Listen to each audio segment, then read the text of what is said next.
எல்லாருக்கும் வணக்கம். யோக்கியம் வர செம்படுத்து உள்ள வைக்கிற கணக்கா இந்த உருட்டு துரசாமி பேசின இந்த பழைய வீடியோக்கள்லாம் இப்பதான் பார்த்தேன். எனக்கு சிரிப்பு அடக்கவே முடியல. அந்த அளவுக்கு முரட்டு முட்டா செம்படினா அப்படி அடி. ரஜினிகாந்துக்கு ஆதரவாகவும் பிஜேபிக்கு ஆதரவாகவும் என்ன முட்டு. அதாவது இப்போ தளபதி விஜயபால் அரசு கட்சி ஆரம்பிச்சுட்டு வந்த நாள்ல இருந்து இன்னைக்கு வரைக்கும் பலம் நிரூபிக்காத கட்சி, அவருக்கு 0% வாக்கு, அப்படி இப்படின்னு எதுக்கெல்லாம் எதிர்த்து உட்காந்து விமர்சிக்காரோ அதே விஷயத்துக்கெல்லாம் ரஜினிகாந்த் அன்னைக்கு கட்சி ஆரம்பிச்சுட்டு வர்றதுக்கு முன்னாடியே பயங்கரமான முட்டு. அதெல்லாம் பார்த்த உடனே அவங்கள்ட்ட ஷேர் பண்ண நினைச்சேன். இந்த வார காமெடி பீஸே இந்த வாரம் நம்மளுக்கு இந்த வாரம் என்டர்டைன்மெண்ட். எவ்வளவு அடிச்சாலும் தங்குற மாதிரி ஒவ்வொரு மீடியாவை போயிட்டு உட்காந்து ஒப்படைக்கிறாரு. ஆனா எல்லா மீடியாலையும் இவர் வந்து நறுக்குன்னு கேள்வி கேட்கறாங்க. ஆனா எந்த கேள்விக்குமே இவரால் சரியாவே பதில் சொல்ல முடியல. அப்படி திணறி. ஆனா நீங்க சசிகலா அம்மையார் மாதிரி 0% தான் இருக்கிறீங்க. கட்சி ஆரம்பிச்சு மக்களவை தேர்தலுக்கு முன்னாடி நீங்க 0% தான். விக்கிரவாண்டி இடைத்தேர்தலில் நீங்க 0% தான். ஈரோடு கிழக்கு இடைத்தேர்தலில் 0% தான். போட்டியிடாத கட்சி வந்து நம்ம 0% சொல்ல முடியுமா? நிரூபிக்காதவரை 0% தான். நிரூபிக்கலன்னு சொல்லலாம். 0% நம்ம கன்க்ளூட் பண்ண முடியுமா? 0%னா அன்டெஸ்டட், நாட் ப்ரூவ்டு. இல்ல சரத்குமார் ஸ்டேட்டஸும் விஜய் அவர்கள் ஸ்டேட்டஸும் இன்னைக்கு ஒண்ணுதான். சரத்குமார் எடுத்த ஓட்டு கூட சில இடங்களில் விஜய்க்கு கிடைக்காமலும் போயிடலாம். நிரூபிச்சாதான் ஓட்டு. நீங்க எப்படி கற்பனையில ஓட்டு? நீங்க எலெக்ஷன் கமிஷனா ஓட்டு ஒருத்தர் கொடுக்கிறதுக்கு இல்ல. நம்ம ரஜினி வந்தாருன்னா இவ்வளவு ஓட்டு எடுத்துருவாருன்னு சொல்றோம் இல்லையா? அப்போ நிரூபிக்காத போது ரஜினிக்கு நம்ம ஆதரவு கொடுக்கும்போது ரஜினி நிரூபிக்கலங்கிறது உண்மைதான். விஜய் மட்டும் குறைச்சு நம்ம மதிப்பிடுறோம்ல. அது ரிசல்ட் வந்தாதான் தெரியும் என்னன்னு. இல்ல நம்ம ரஜினி மட்டும் நம்ம அதிகமா சொன்னோம்ல, அப்போ எப்படி சொல்லணும்? அது ஏன் இப்ப அஜித் வந்தா விஜயோட கூடுதல் ஓட்டு எடுக்கலாம். சிவகார்த்தியம் வந்தா புக் மை ஷோல கழிஞ்ச வருஷம் சிவகார்த்தியம் படம் தான் அதிகம் புக் பண்ணி பார்த்திருக்காங்க. சிவகார்த்தியம் அதிக ஓட்டு எடுப்பாருன்னு சொல்லலாம். எடுத்தாதான ஓட்டு. கண்டிப்பா எடுத்தாதான் ஓட்டு. நம்ம ரஜினிக்கு வந்து அந்த சொன்னோம் இல்லையா, இவ்வளவு பர்சன்டேஜ் எடுத்துருவாரு ரஜினி அப்படி நம்ம சொல்றோம்ல. கண்டிப்பா ஏன் அப்படி சொல்றோம்? ஆனா விஜய் மட்டும் ஒரு பாரம்பரியமா பார்க்கறோம்ல. விஜய் வந்து வெத்து வேட்டு செல்லாத நோட்டுன்னு முதல்ல நிரூபிச்சது ஜெயலலிதா. தலைவா பட பிரச்சனையில விஜய் வந்து மோடியை போய் ஈரோடு கோயம்புத்தூர்ல போய் பார்த்தாரு. எங்க அண்ணன் ரஜினிகாந்த மோடி வந்து பார்த்தாரு. இவர் மோடியை போய் பார்த்தார். இதுன்னு தெருவில் கிடக்கக்கூடிய இந்த விஜய் ரசிகர்களுக்கும் விஜய் செய்தி தொடர்பாளர்களுக்கும் தெருவில் கிடக்குங்கிறத நான் பர்பஸா தான் சொல்றேன். அதையா தெருவில் கிடக்குறாங்கன்னு சொல்றேன். அவங்களுக்கு விஜய்க்கு எந்த சம்பந்தமும் கிடையாது. நாளைக்கு விஜய் என்ன செய்ய போறாருங்கிறத நான் இறுதியில சொல்றேன். இவங்களுக்கு அது தெரியாது. அதனாலதான் virtually on dark and under ஸ்ட்ரீட்ஸ்னு சொல்றேன்.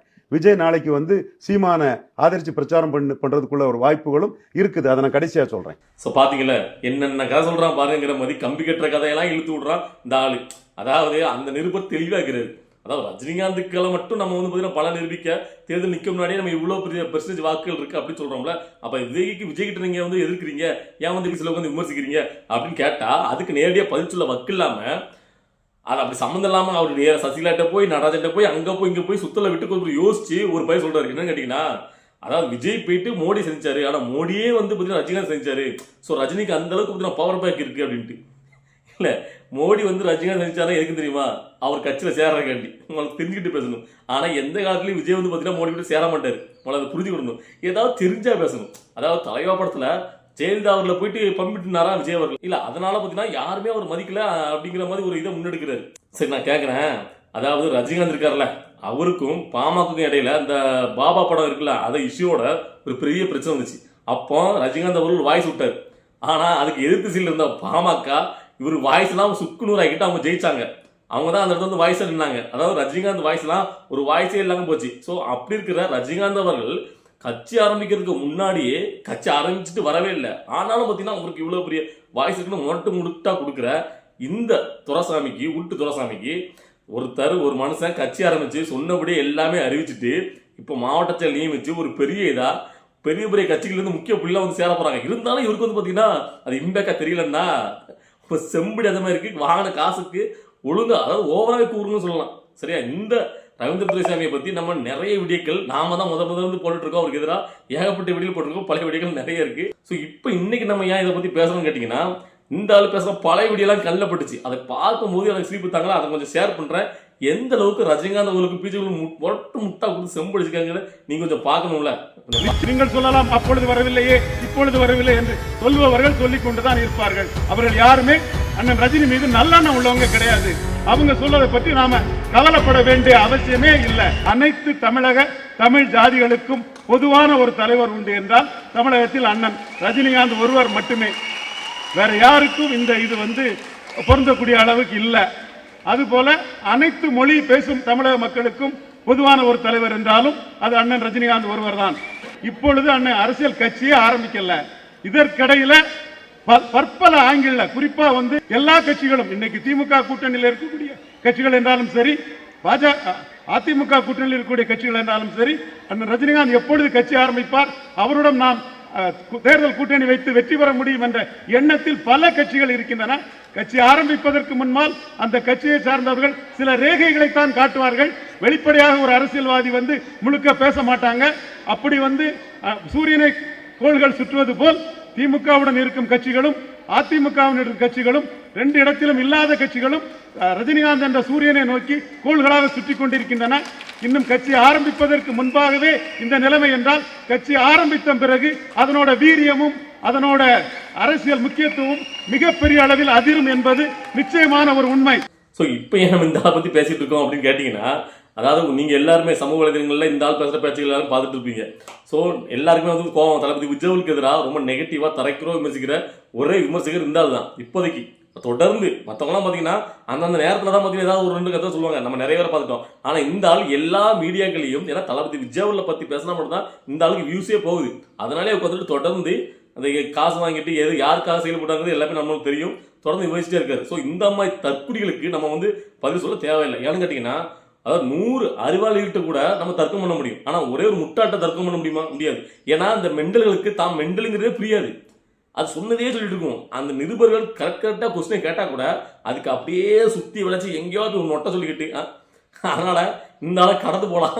சரியா, இப்போ நம்ம இன்னைக்கு ஒரு முக்கியமான விஷயத்தை பற்றி பேசணும்னு நினைக்கிறேன். அதான் கேட்டிங்கன்னா, இன்னைக்கு தளபதி விஜய் பார்த்தீங்கன்னா மாவட்ட செயலாளருக்கு ஒரு முக்கியமான அறிவிப்பு வெளியிட்டிருக்காரு. என்ன கேட்டிங்கன்னா, அதாவது மாவட்ட செயலாளர் நியமிச்சாச்சு. இப்போ மாவட்ட செயலாளர் பொறுப்பு என்னன்னா, அவங்க இப்போ அவங்க பகுதியில் உள்ள இந்த ஒன்றிய நகர செயலாளருக்கான அந்த பதவிகளை பார்த்தீங்கன்னா கரெக்டாக சூஸ் பண்ணி அந்த லிஸ்ட்டை ரெடி பண்ணி இந்த 1 மாத காலத்துக்குள்ள நீங்கள் அனுப்பணும் அப்படின்னு சொல்லி தளபதி விஜய் அவர்கள் அவங்க மாவட்ட செயலர்லாம் கட்டளையிட்டு இருக்காரு.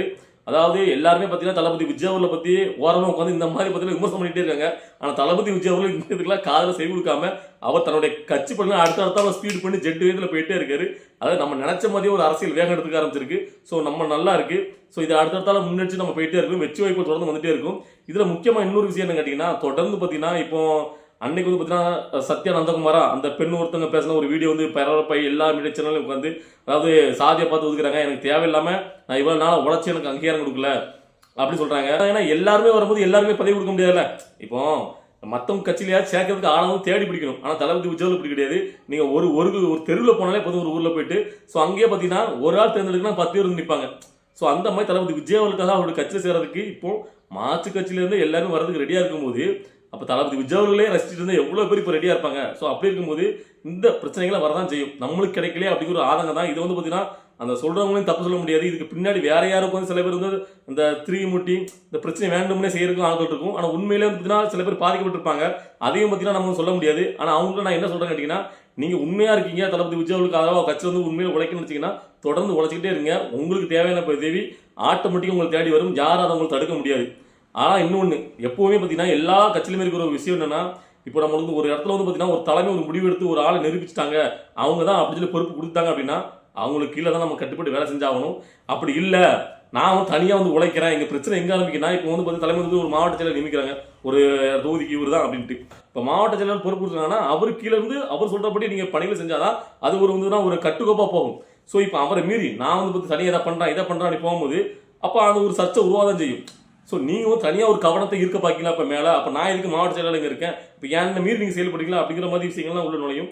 ஸோ இதை புதுசாக ஒரு கட்சி கட்டமைச்சு வரும்போது இந்த மாதிரி பிரச்சனைலாம் வரதான் செய்யும். அதுவும் தளபதி விஜய் மாதிரி மிகப்பெரிய ஒரு ஆளுமை கொண்ட ஒருத்தர் பார்த்தீங்கன்னா ஒரு கட்சியை அமைக்கும் போது இந்த சாதாரண தான் இந்த விஷயங்கள் இதை பெருசாக எடுத்து பார்த்தீங்கன்னா இதுக்கு முக்கியத்துவம் கொடுத்து இதை பற்றி விவாதிக்க வேண்டாம். அதாவது பாதிக்கப்பட்டவங்க உண்மையிலே இருந்தீங்கன்னா தலைமை அதை கண்டெடுத்து அவங்களுக்கு உண்டான ஒரு கொஞ்சம் பேச்சுவார்த்தை மூலமாக சரி பண்ணி விடுங்க. மற்றபடி இந்த இஷ்யூகள் எல்லா கட்சியுமே ஆரம்ப காலகட்டத்தில் ஒரு எழுந்து மேலோங்கி வரும்போது இந்த மாதிரி பிரச்சனைகள் வரதான் செய்யும். அது என்ன பொறுத்தவரைன்னா உண்மையிலே உழைச்சவங்க கொஞ்சம் பொறுமையாக இருங்க. உங்களுக்கு உண்டானது கரெக்டாக உங்களுக்கு தேடி வரும். நீங்கள் தொடர்ந்து உழைச்சிட்டே இருக்கும் போது ஆட்டோமேட்டிக்காக உங்களுக்கு வரும். அப்படிதான் என்னுடைய ஒரு கருத்து. நீங்கள் மீடியாவில் போய் சொல்கிறீங்க அப்படி வச்சுருங்களா, இது பார்த்தீங்கன்னா எதிரிகளுக்கு தான் ஒரு அல்வா சாப்பிட்ற மாதிரி. இதை வச்சு பார்த்தீங்கன்னா அரசியல் பண்ணுறதுக்கும் பார்த்தீங்களா தளபதி பார்த்தீங்கன்னா அரசியல் எப்பவே பார்த்தீங்கன்னா ஜாதி பார்த்து கொடுக்காரு, பணத்தை பார்த்து கொடுக்காரு அப்படின்னு சொல்லுவாங்க. அந்த மனுஷன் ஜாதியை பார்த்தா பணத்துக்காக வரல, அது உங்களுக்கு நல்லாவே தெரியும். ஸோ இடையில உள்ளவங்க தான் தவறு பண்ணுறாங்க நீங்களும் சொல்கிறீங்க, புரியுது. ஆனால் நீங்கள் இடையில உள்ளவங்க இப்போ நீங்கள் பொதுச் செயலாளர்களையோ நீங்கள் வேற யாரையும் குறை சொன்னா கூட அதை மேல இருக்கிற அவரை தான் பாதிக்கும். ஏன்னா அவரோட ஆள் தானே பொதுச் செயலாளர் அவர் தானே வச்சிருக்காரு, வேற யாருமே அவங்கள கட்டமைக்கலையே. தளபதி விஜயபுரில் ஆணைப்படி தான் இப்போ பொதுச் செயலாளர் எல்லா பதவிகளுமே அவருடைய நேரடியாக தானே வழங்கப்படுது. ஸோ நீங்கள் யாரை குறை சொல்லணுமே அவரு குறை சொல்கிற மாதிரி தான். ஸோ அதனால் மீடியாவில் போயிட்டு அந்த நெகட்டிவாக சொல்கிறத விட்டுட்டு நீங்கள் உழைக்கிறீங்கல்ல, அந்த வீடியோக்குள்ள தொடர்ந்து நீங்கள் அப்லோட் பண்ணிகிட்டே இருக்கும்போது நீங்கள் வந்து போய் நேரடியாக நல்லா நான் வேலை செய்கிறேன் அப்படின்னு சொல்லி அதை நீங்கள் வெளிக்காட்டிட்டே இருக்கும்போது உங்களுடைய திறமை அவங்களுக்கு தெரியும் போது ஆட்டோமேட்டிக்காக சரி அப்போ இந்த நல்லா அப்போ இதுக்கு இந்த பதவி கொடுங்களேன், ஏதாவது ஒரு வாய்ப்பு வரும்போது அப்போ இவங்களுக்கு அதை கொடுங்களேன் அப்படின்னு அவங்க சொல்ல வாய்ப்பு இருக்குது. ஸோ அதை விட்டுட்டு நீங்கள் வந்து பார்த்தீங்கன்னா எதிர்த்த சில வந்துட்டு நெகட்டிவாக உட்காந்துட்டு எனக்கு நான் இவ்வளோ உழைச்சா எனக்கு இது தரல அது தரலங்கும் போது அது உங்க மேலே வந்து ஒரு வெறுப்பை தான் ஏற்படுத்தும். இந்த இப்போ இவங்க வந்து பார்த்தீங்கன்னா ஒரு பதவிக்காக தான் இவ்வளோ நாள் இதெல்லாம் பண்ணியிருக்காங்க அப்படிங்கிறது உங்களுடைய உழைப்பே வந்து பார்த்தீங்கன்னா ஒரு அங்கீகரிக்க முடியாதபடி போயிடும். ஸோ இதுதான் விஷயம். ஸோ இதை உங்கள்கிட்ட ஷேர் பண்ண நினச்சேன். நான் பேசிட்டு இருக்கிற இந்த விஷயங்களை ஏதாவது மாற்றிக்கிட்டு இருக்கு இல்லை இது சரியில்லை அப்படின்னு உங்களுக்கு தோணுச்சுன்னா அதை வந்து பார்த்தீங்கன்னா கருத்துக்களை கமெண்ட்ல பதிவு பண்ணுங்க. பாய்.